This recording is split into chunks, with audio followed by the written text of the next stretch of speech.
Bonjour, je m'appelle Nathalie, je suis mariée avec Thomas et nous avons la joie d'avoir 4 enfants. Je suis partie faire un pèlerinage seule, alors que je suis pas du tout courageuse et que j'ai peur de tout. Mais je suis partie faire un pèlerinage qui s'appelle la Via Aurelia, de Arles vers Rome, en septembre, pendant 15 jours. J'ai commencé la route jusqu'en Italie. Et puis j'attends mon mari pour qu'on fasse tous les deux la suite vers Rome en avril. Est-ce que tu peux nous raconter pourquoi tu es partie comme ça, seule, sur la route ? En fait, on a vécu une lourde épreuve pendant 6 ans. Notre fille était très gravement malade et son pronostic vital était engagé la dernière année. Et de façon totalement miraculeuse et incroyable, elle a commencé à aller mieux et à guérir complètement. Voilà, c'est un cadeau inestimable de Dieu, une grâce infinie. Et tout à la joie de ce miracle qui s'opérait. En fait, j'avais une colère qui grondait, alors que j'avais traversé cette épreuve en ayant l'impression que j'étais vraiment dans les mains de Dieu, et la foi de notre fille nous a tellement soutenus et aidés. J'avais l'impression de vivre ça vraiment accroché au Christ et dans la paix. Au moment où cette résurrection s'est opérée, j'ai eu cette colère, en fait vraiment cette tentation, de me dire mais pourquoi Dieu a permis qu'elle souffre autant pendant 6 ans? Pourquoi Dieu a permis cette souffrance de chacun de nous 6 pendant 6 ans? Et en fait, cette colère ternissait ma joie. Et je sentais que j'arrivais pas à m'en séparer, elle était vraiment là, elle ternissait ma joie. Et donc, j'ai voulu partir faire une retraite pour revenir apaiser et puis pour lâcher cette colère. Et en plus, au fond de moi, je sentais que c'était très injuste parce que une guérison miraculeuse, enfin, c'est une action de grâce infinie. Il doit rien avoir d'autre, en fait, dans le cœur. Et le fait d'être statique à écouter une retraite me rendait triste. Et en fait, j'ai eu cette idée de partir marcher, d'aller écraser la souffrance de ces années sur la route et de revenir libérée de cette souffrance. Et j'ai vite pris ma décision et je suis vite partie, parce que si j'avais un peu réfléchi, je serais jamais partie. Parce que j'avais peur de tout à ce moment-là. J'avais peur d'être seule, j'avais peur des personnes que je pourrais rencontrer, j'avais peur de ma vulnérabilité, très clairement. Et ce qui était trop beau, c'est que ma fille aînée a décidé de m'accompagner pendant 2 jours et elle m'a aidée à partir.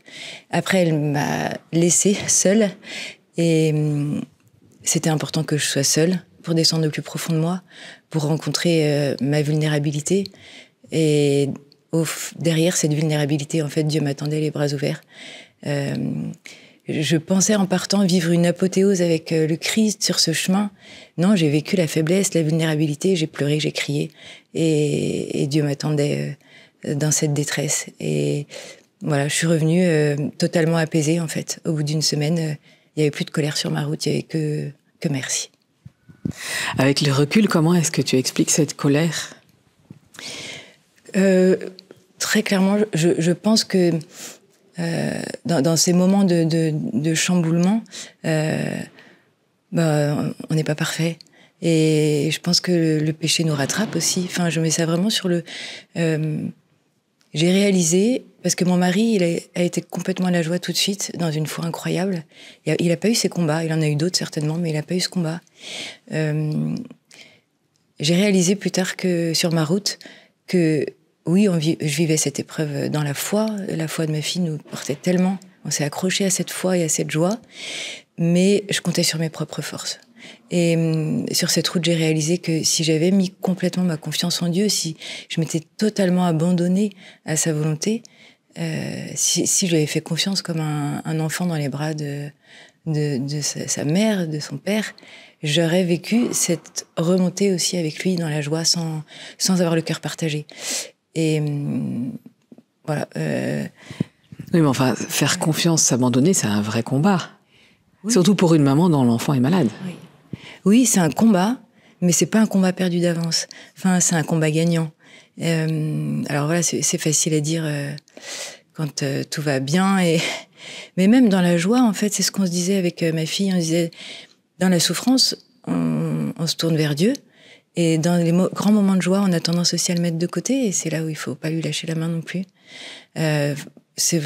moi, cette épreuve de la maladie et puis ce chemin m'a fait prendre conscience à quel point je n'étais qu'une simple créature et pour autant aimée d'un amour infini, que tout était dans les mains de Dieu et que si je me mettais pas dans cette position de créature, de simple et pauvre créature, si je voulais diriger ma vie, je serais pas en paix.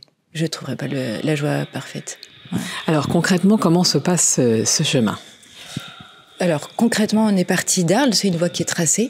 C'est une voie qui est tracée sur les routes de Saint-Jacques.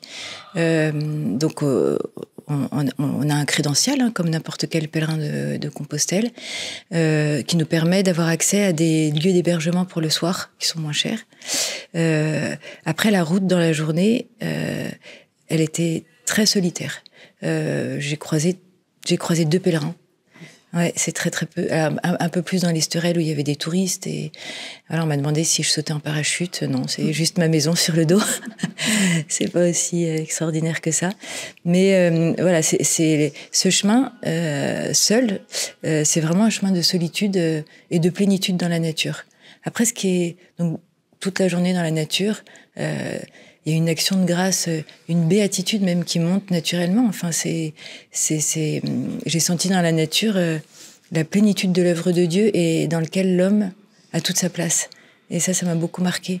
Me dire qu'on est si peu de choses dans cette nature parce que on n'est rien dans cette nature en fait. S'il nous arrive quelque chose, la nature, elle reste, elle est tout le temps là. Nous, on passe, en fait. On est des passeurs.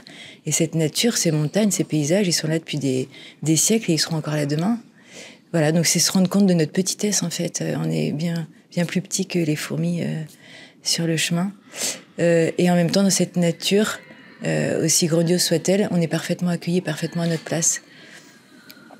Voilà, ça dit quelque chose de Dieu, je trouve. En tout cas, moi, ça m'a beaucoup parlé. Et par contre, quand j'arrivais le soir sur le chemin, dans un village que j'avais tant attendu, parce que j'avais envie de me poser, d'être arrivée, de lâcher mon sac, là, par contre, les hommes et l'accueil des hommes, c'est plus compliqué. Et cette solitude, elle est pleine dans la nature, elle est comblée dans la nature, elle est violente au milieu des autres, parce que je pense que c'est révélateur aussi de notre époque où les gens sont devenus assez individualistes et une femme avec un sac à dos, c'est plus une clocharde que quelqu'un à accueillir. Donc les gens détournent le regard pour pas être obligés de donner quelque chose d'eux donc au milieu des autres, la solitude elle est grande. Après, dans cette solitude du soir ou dans ces villages où j'étais pas accueillie, cette souffrance m'a fait réaliser les souffrances que je faisais endurer à certaines personnes à qui j'ai tourné le dos.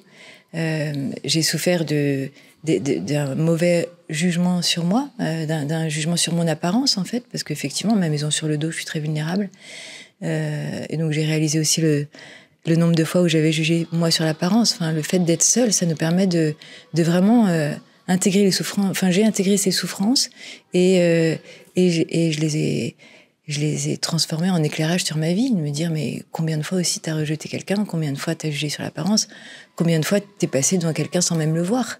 Et enfin voilà, c'est vrai que cette solitude, elle permet de descendre profondément en soi et je pense d'évangéliser nos profondeurs de façon très très forte, quoi, très forte. Ouais. Mais c'est pas vertigineux et même peut-être désespérant d'avoir la lumière sur soi-même, sur ce qu'on n'a pas fait de bien.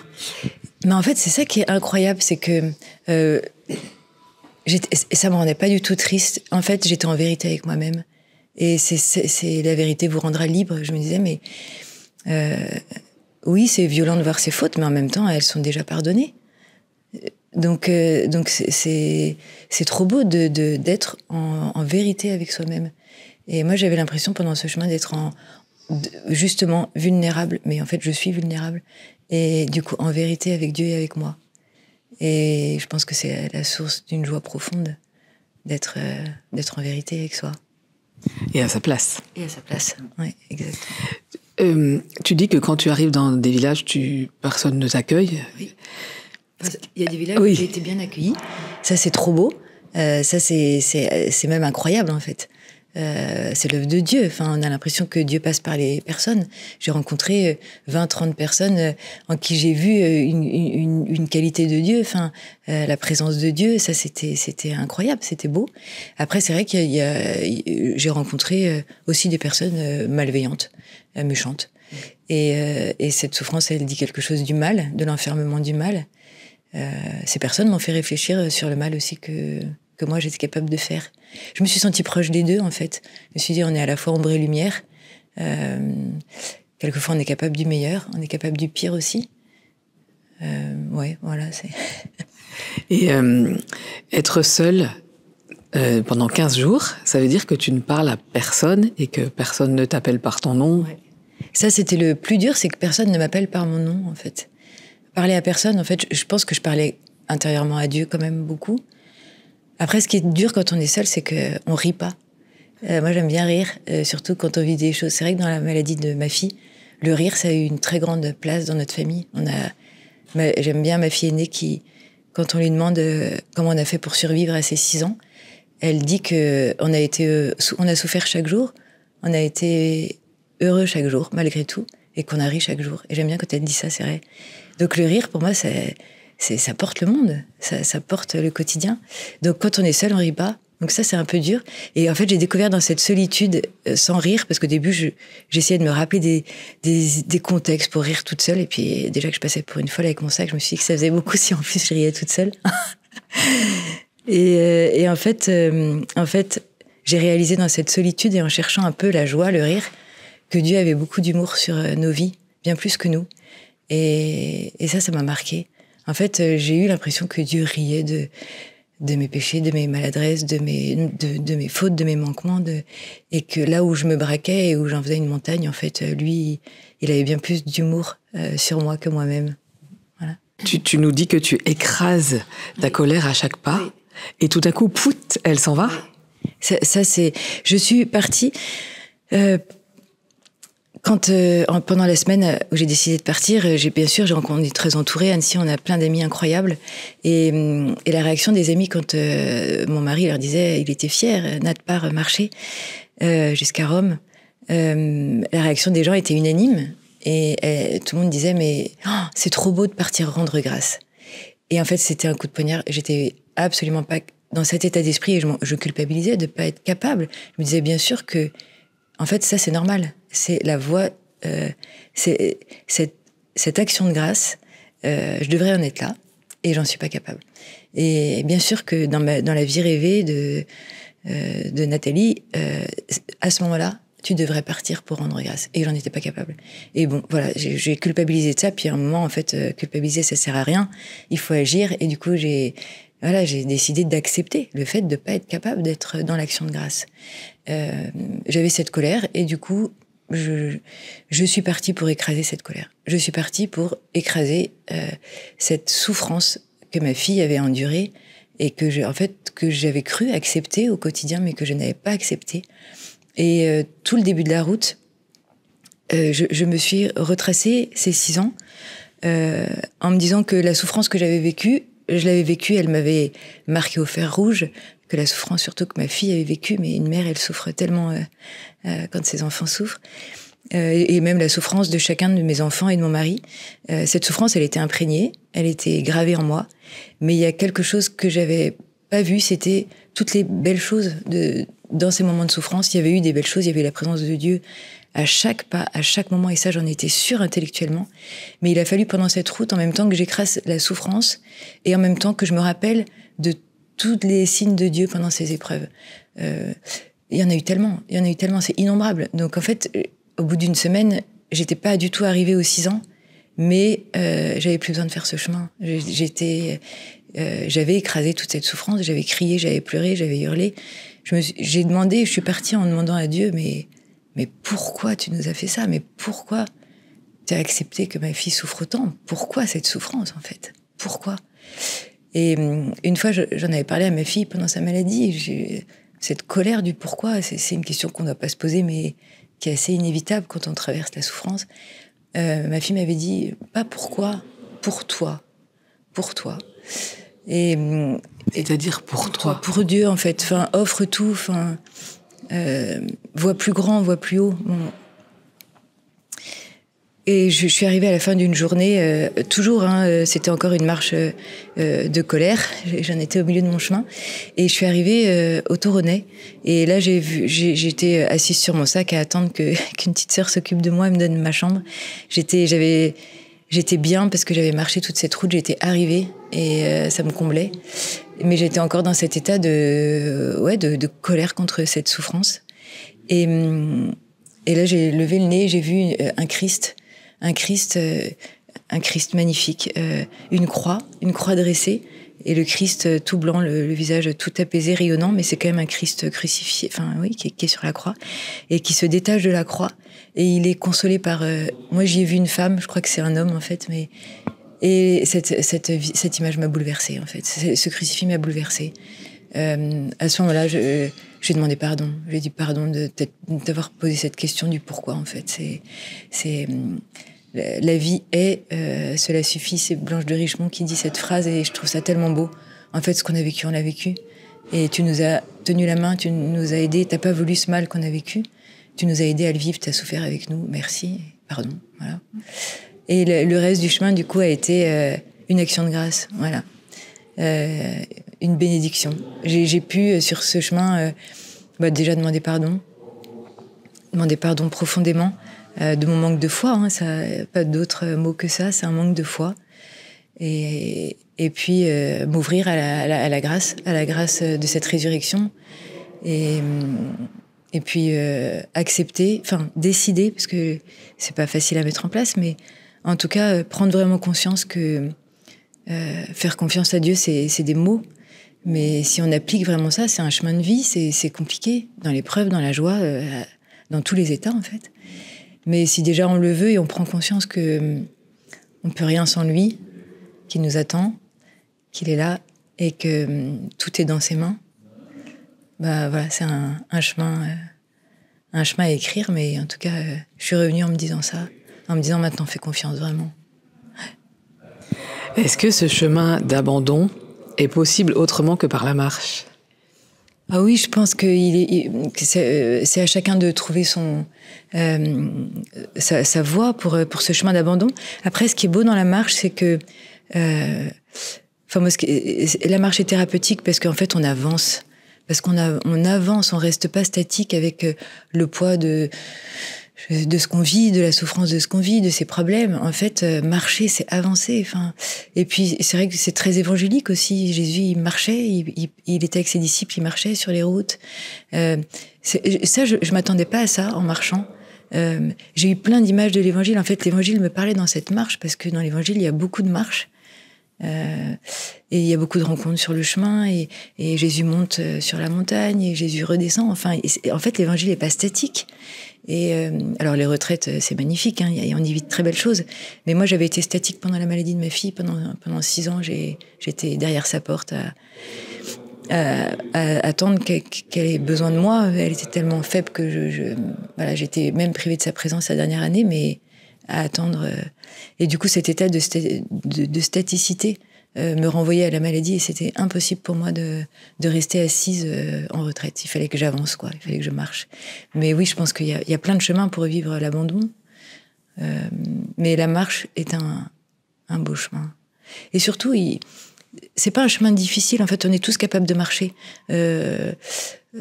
Si on a des jambes, on est tous capables de marcher, bien sûr. Je pense aux personnes qui en sont privées, parce qu'elle, comme ma fille pendant ces années, et comme toutes les personnes qui sont handicapées, qui sont privées de leurs jambes, mais quand on a la chance d'avoir des jambes qui marchent, c'est un beau chemin. Ouais. Ah oui.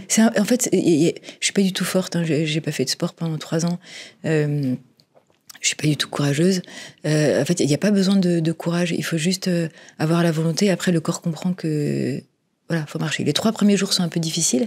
Et après, le corps est une machine incroyable. Et il avait compris que le thème, c'était marche. Et donc, il ne m'a pas lâchée.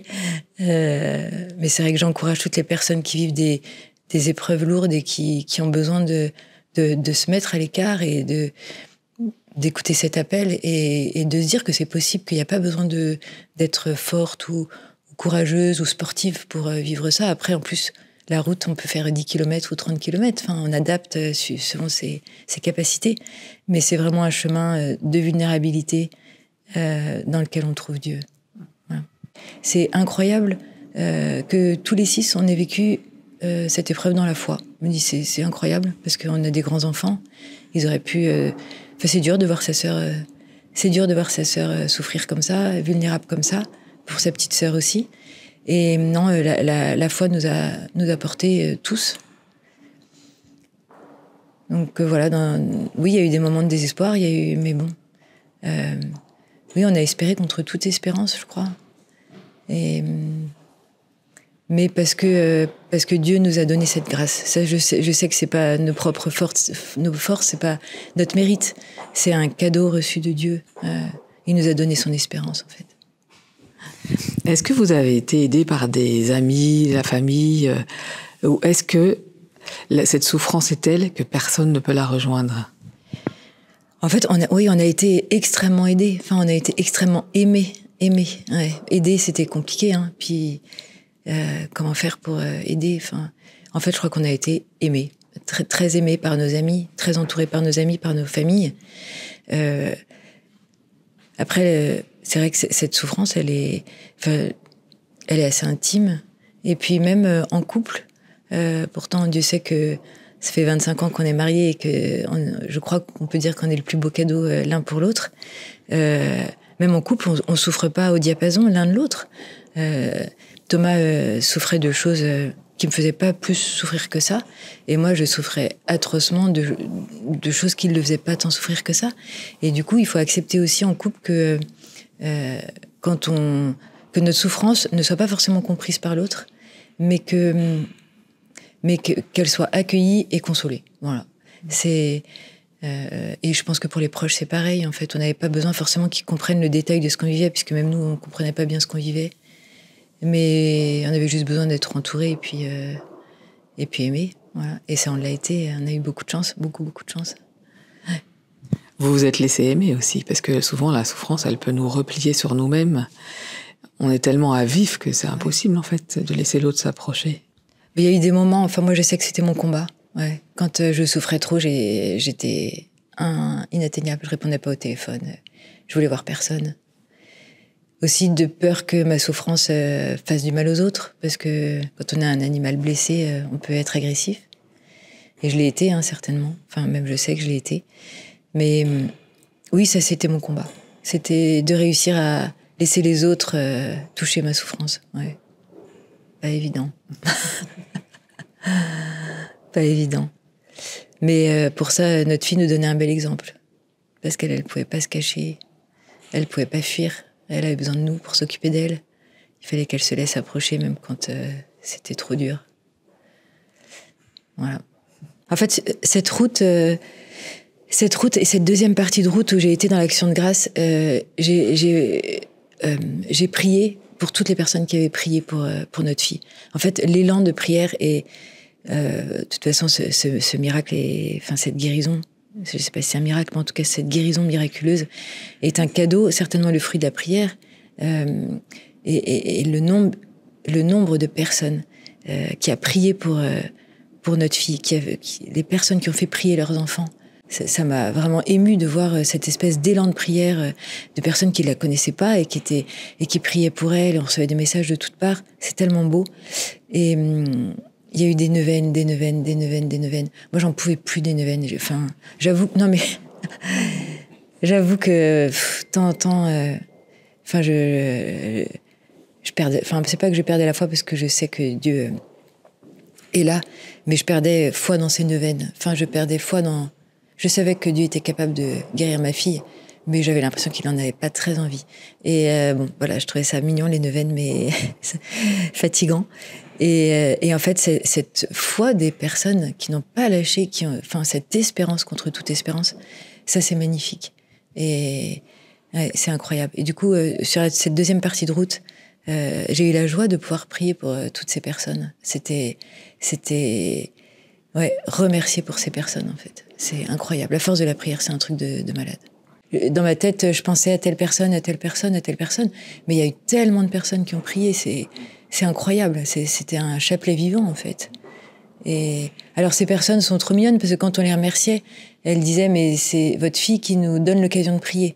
C'est vrai que cette force de la prière, on l'a senti concrètement. Enfin, on a pu vivre ce qu'on a vécu quand même dans la joie et dans l'humour et en restant heureux chaque jour, on a pu le vivre par la prière. C'est une certitude, tout seul avec nos propres forces, mais on n'aurait pas survécu.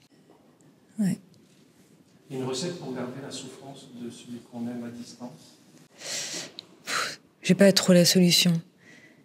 Parce qu'il n'y a pas trop de barrières. Quand on aime, on souffre. Quand on souffre, on aime. C'est ce qu'on disait à nos enfants. On souffre tant de tant l'aimer. Voilà.